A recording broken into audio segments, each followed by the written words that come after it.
আজকের ভিডিওতে আমি দেখাবো কিভাবে আপনারা লাইন ব্যবহার করে ফিলেট কমান্ড ইউজ করতে পারেন। প্রথমত এটা আমরা লাইন দিয়ে কাজটা করছি। এখন আমরা ফিলেট কমান্ডের সাহায্যে আমরা জয়েন করব। এফ লেখে এন্টার, কি লেখে এন্টার, এফ লেখে enter, first point second point অটোমেটিকভাবে জয়েন হয়ে যাবে।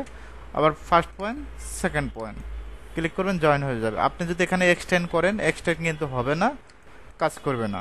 এটা ফিলেট কমান্ডের সাহায্যে কাজ করতে হবে। এফ লেখে enter, first point click, second point click, একইভাবে এন্টার দেবেন, first point click, second point click.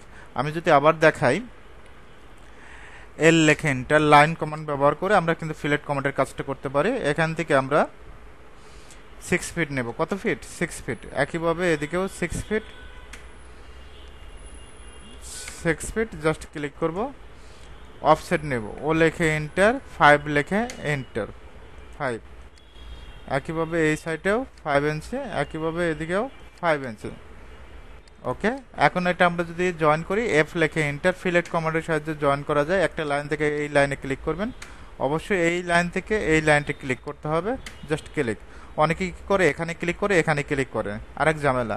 ঠিক আছে, জাস্ট ক্লিক করবেন, জয়েন হয়ে যাবে। ওকে, এখন আমরা যদি লাইন নেই 3 ফিট, এল লেখে এন্টার, এদিকে 3 ফিট নিয়ে নিলাম, 3 ফিট নিয়ে নেবেন, 3 ইঞ্চি না 3 ফিট। ওকে, এটা সিলেক্ট করে ডিলেট। একইভাবে এটা আমরা কপি করি, কপি করে এখান থেকে 3 ফিট, এদিকেও 3 ফিট নিচ্ছে। এখন এখান থেকে যদি আমরা লাইন নেই, এল লেখে এন্টার, এখান থেকে এতটুকু লাইন নিলাম, আবার কপি করে দিলাম, সিপি লেখে এন্টার। ওকে, এটা যদি আমরা জয়েন করতে চাই, এফ লেখে এন্টার, কি লেখে এন্টার, এফ লেখে এন্টার, অটোমেটিকভাবে জয়েন হবে, জাস্ট ক্লিক। এটা ফিলেট কমান্ডটা দারুণ কাজ করে। ওকে, বিশেষ করে আপনি স্টিয়ার ক্ষেত্রে ফিলেট কমান্ডটা ইউজ করতে পারেন। অনেকেই আবার কি করেন, এরকম একটা লাইন নেয়।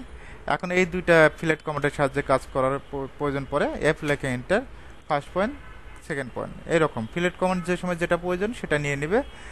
এখন আমরা যদি একটা লাইন নেই 4 ফিট, কত ফিট? 4 ফিট, এদিকে 4 ফিট, এদিকে 4 ফিট, এগুলো একটু রাউন্ড দেখাবো, রাউন্ড এর কাজ দেখাবো। এখন এফ লেখে এন্টার, কি লেখে এন্টার, এফ লেখে এন্টার, আর লেখে এন্টার, 5 লেখে এন্টার, অথবা 6 লেখে এন্টার। এখন দেখেন এটা কিন্তু রাউন্ড হয়ে যাবে অটোমেটিকভাবে। কারোর ক্ষেত্রে যদি এইটুকু রাউন্ড করার প্রয়োজন পড়ে, উপরের দুইটা রাউন্ড করে দিতে পারেন, 4টা প্রয়োজনে জাস্ট ক্লিক করে রাউন্ড করে দিতে পারেন, একইভাবে ক্লিক করে রাউন্ড। এভাবে চাইলে খুব সহজে অটোক্যাড 2D-তে ফিলেট কমান্ড ব্যবহার করতে পারবেন। ফিলেট কমান্ডের কাজগুলো খুবই কঠিন কিছু না, একেবারে সহজ। আপনার কাজের জন্য যেটা প্রয়োজন হয় সেটা আপনি ইউজ করবেন। বিশেষ করে আমরা স্টিয়ার ক্ষেত্রে ফিলেট কমান্ডটা ইউজ করি। যারা লাইন দিয়ে স্টিয়ারটা করেন তারা ফিলেট কমান্ডই ইউজ করেন। এখন এখান থেকে যদি 3 ফিট 6 নেই, কত ফিট নেবেন? 3 ফিট 6। ওকে, তারপর 10 ইঞ্চি করে 10টা ধাপ দেন স্টিয়ারের জন্য।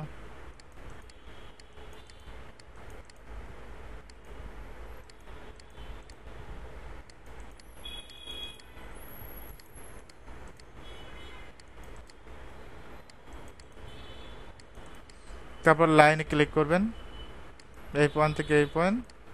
অফসেট রেলিং স্পেস কত ইঞ্চি? 6 ইঞ্চি। ও লেখে এন্টার, 3 লেখে এন্টার, উপরের দিকে 3, নিচের দিকে 3, সিলেক্ট করে ডিলিট। তারপর টিম করে দিব, টিআর লেখে ডাবল এন্টার, তারপর এফ লেখে এন্টার, সিলেক্ট করে দিবেন, first point second point, first point second point. এখানে অফসেট নেওয়ার প্রয়োজন পড়লে অফসেট নিয়ে নেবেন, একটা ডিলিট হয়ে গেছে, আমরা নিয়ে নিচ্ছি। এভাবেই 2D-তে ফিলেট কমান্ড কাজ করে।